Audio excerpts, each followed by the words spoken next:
Well, we can speak now to Daniel Levy, a former Israeli peace negotiator. You were an Israeli negotiator during the Oslo peace process. You now run the Policy Institute, the US Middle East project. You join us from London. Thank you very much indeed for taking the time to speak to us.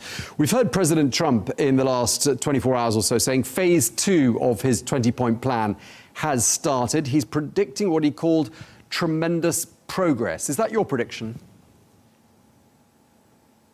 I'd love for it to be, because the people there deserve nothing more. But that doesn't accord with already the reality we're seeing on the ground. Israel is preventing the aid trucks from going in. You've had Palestinians already killed. Israel remains in 50% of the Gaza Strip. That means that in many of what were the main residential areas of Gaza before they were destroyed, but where Palestinians in Gaza are trying to go back to pick up the pieces of their lives, in many of those cities and neighborhoods, Israel is in part of those neighborhoods. That is a recipe for ongoing friction and tension. So let's be clear. Huge relief. The Israelis who are held, the men of military age, the remaining 20, reunited with their families, emotional scenes. Palestinian prisoners who were sentenced in Israeli military tribunals as part of that illegal occupation were released.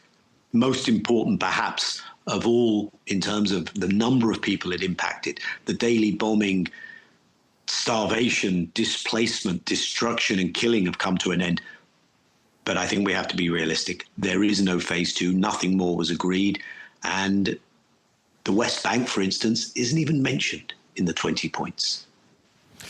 Right, so what you're saying is getting the hostages out, the subsequent prisoner release, that was actually, in some respects, the easy part, and the harder part is going to be getting Hamas to give up its weapons and demilitarizing the Gaza Strip. Well, I don't understand. Sorry, I lost you. I was just saying, I mean, it sounds as though some people, and you seem to be one of them as well, saying that, you know, in some respects, the easy part is now done. The much harder part is yet to be done. Well, I don't want to call it the easy part, okay? Because it wasn't easy. And what I think happened was that, first of all, Netanyahu didn't want this.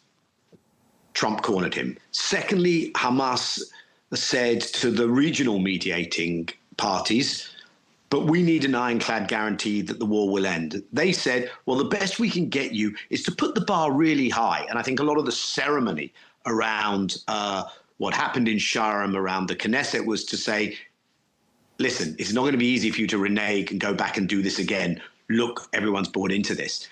So it's not that was easy.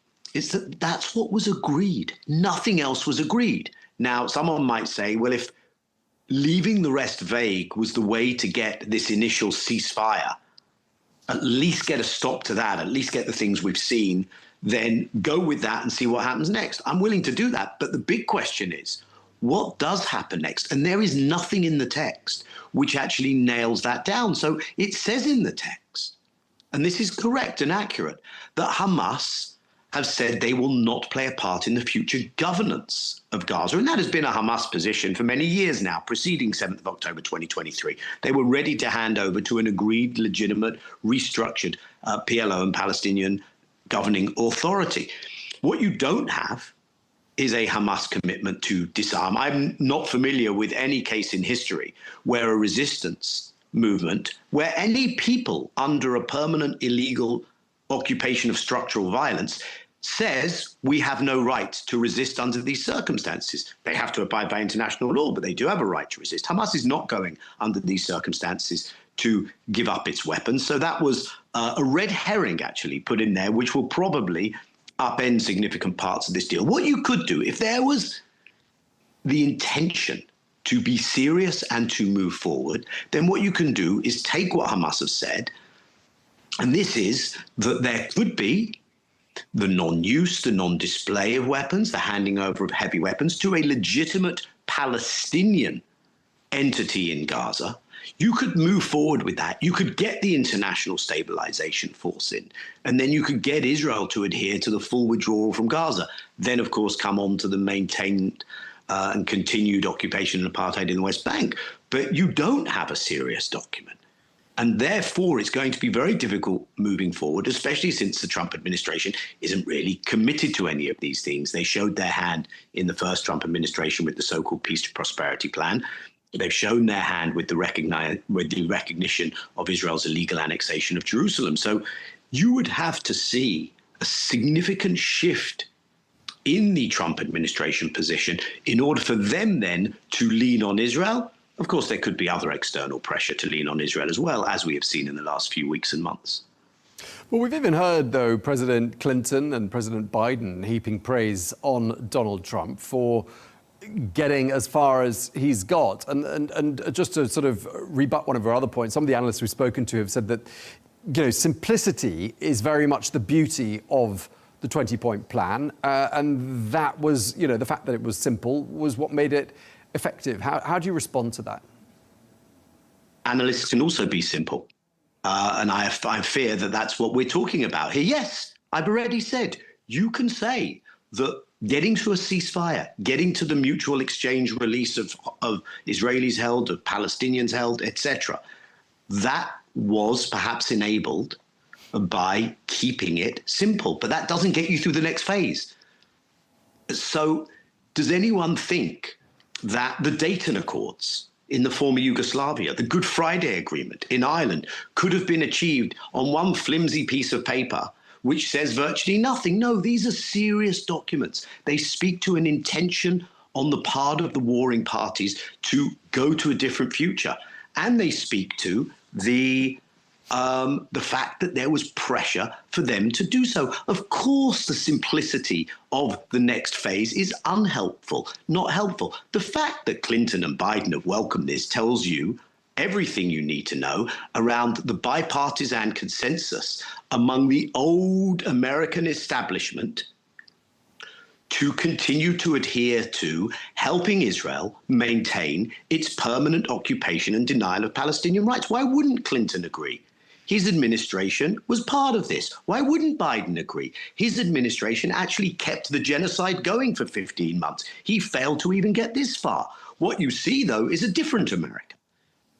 Whether it's the old Democrat establishment or whether it's the Republican establishment, they both belong to an America that is out of touch with its public. Because if you look at where opinion polls are, they are not in that place. They are sick and tired of America being led by the nose, by a country in the region that depends on the US for everything, the weapons, the military, diplomatic, political, financial support, and yet undermines American national security interests, whether it's in the Gulf or elsewhere, consistently. And people want to see, if you're talking Trump MAGA world, there's a fracture in that world between America first and Israel first. I would add to that, of course, that it doesn't do Israel any good to suggest to Israel that you can have your cake and eat it, that you can maintain your control over the Palestinians, maintain your illegal occupation and apartheid, and somehow this will deliver security for you, because it won't, it hasn't in the past, it won't in the future. We've been talking on the programme about the prisoners who were released by Israel. One of them was not Marwan Barghouti. And I wanted to ask your opinion. Why don't you think he was one of them? Well, I think it's a very important fact that Marwan wasn't released.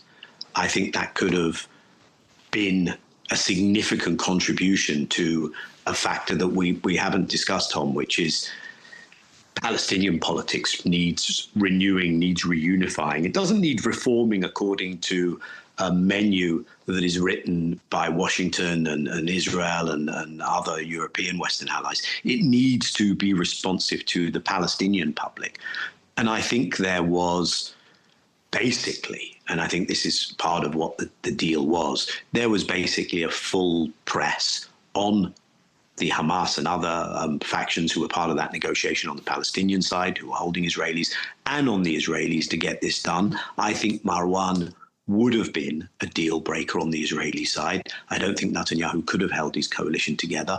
And I think the Israelis won that one. But I also think that that was because too many people saw in Marwan a threat to the very convenient current structures of the Palestinian Authority, convenient to Israel convenient to Israel's allies in the West, even those who dislike the PA and don't want to engage with the PA. They're a very useful holding place for an absence of Palestinian politics and strategy. And therefore, I think this was too convenient all round for it to successfully be addressed in the talks.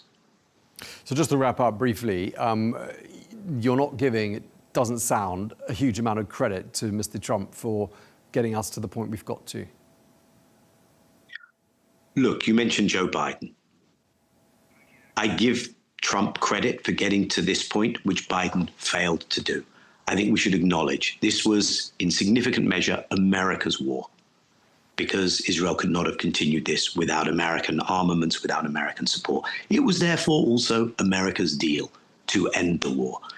But what he has done is a really important step towards ending a genocide. Normally, when such a thing happens, you then hold the party that has been committing a genocide accountable.